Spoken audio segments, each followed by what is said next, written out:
So I'm back at a vortex area just above the Farang Falls. I'm here for probably one more day and then I'm going to head back up to Auckland. I was here the other day, I did a meditation in this area, so there is definitely some good vortex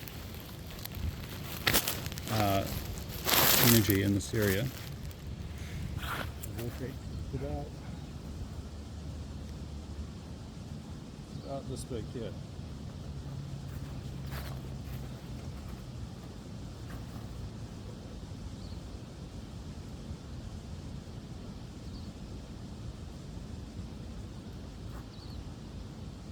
So polarization, energy, and Egypt. Let's make a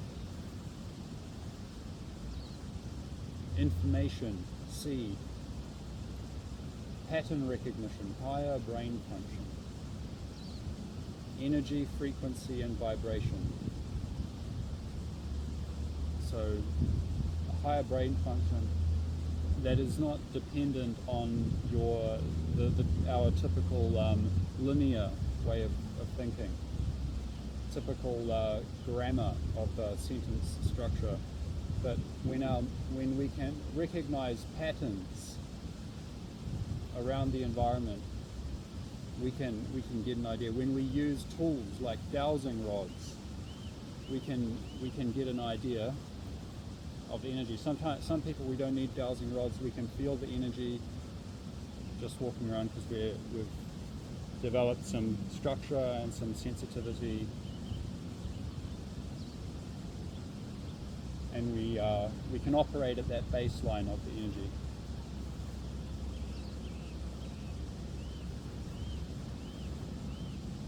It's kind of like moving your hand through water, through a stream. You can feel the different currents, the different vortexes and ripples and waves and vibrations in the water. The fields are the same.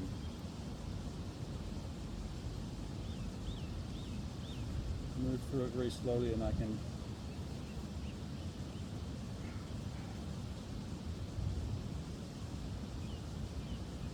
start to feel it.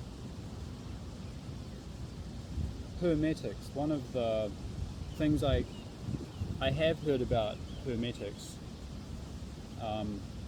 from the point of view of Qigong practitioners who, let's say, very heavily interested in Qigong and see the benefits of Qigong and this type of energy practice. We could say Qigong, perhaps there's also a branch. There are also schools of yoga and various other disciplines that also understand this concept of energy building.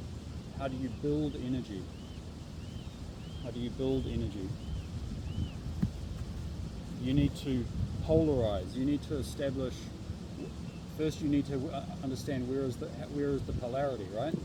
Because every energy has kind of an equal and opposite version. That if you let them go, that energy releases. It's like if you have a rubber band, there's certain parameters that are going to determine how much energy can be stored in the spring of that rubber band. What material is the rubber band made out of? How big is the rubber band? How thick? What is how far apart is it? And what is the actual tenacity? The tenacity of the rubber band. We also have rubber band-like structures in our body, our fascia sheaths that go around our organs and things, and a lot of muscle tissue and things in the body. It's layered. It's got layers and layers and layers and layers and layers and layers of these very springy tubes that when we align them correctly, they form a sort of almost a little center of gravity in each of them, and thereby we can inflate our energy in there, and we can establish a deeper neutral kind of a space. And it's kind of like a space in space-time, a field opens up where time and space, I'm not creating any time and space of my own accord.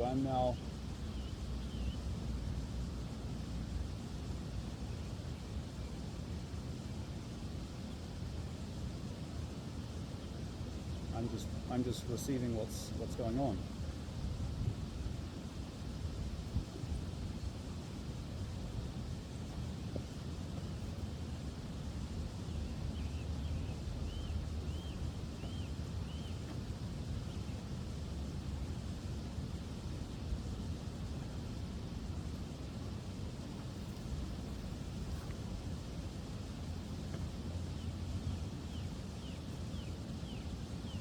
So how do we actually polarize our mind? Our mind can be polarized in 64 different ways because it's actually a binary.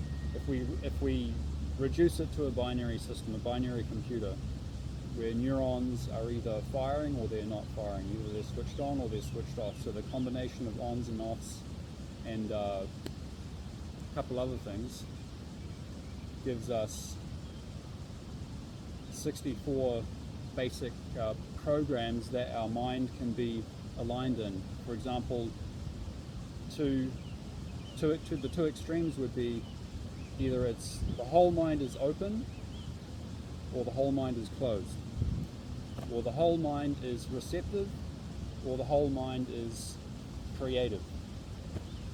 And then there's a few other, there's many others other than that, but just the two examples are like that. So if we polarize our mind in a certain way, then we have the ability to build energy. And it's not done through any kind of visualization. For example, I can polarize my body in a certain way according to it by aligning all those balloons and having that energy rising up and energy sinking down. Now I align with that and it starts to polarize.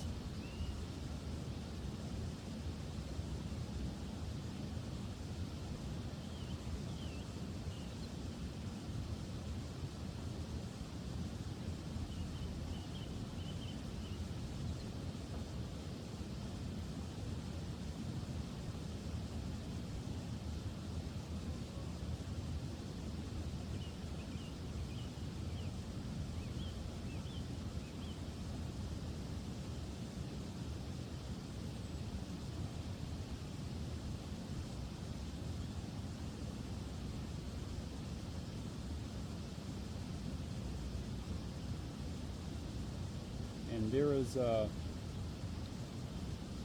wave of energy it's always circulating around, but the problem is our mind's focus is on different things, different emotions, different cognitive process, so it takes energy away from that wave that's going up and down through the body. But when we detach, when we decouple from all these different timings and waves and vibrations and all the different inputs, when we detach from those and we don't let our mind start to listen along to different timings, we bring it all back and it absorbs into the timing of this basic energy flow. Then we can start to really build energy. When we detach from everything and we just kind of listen to this one, and we can even listen to our breathing, and they can even connect with that.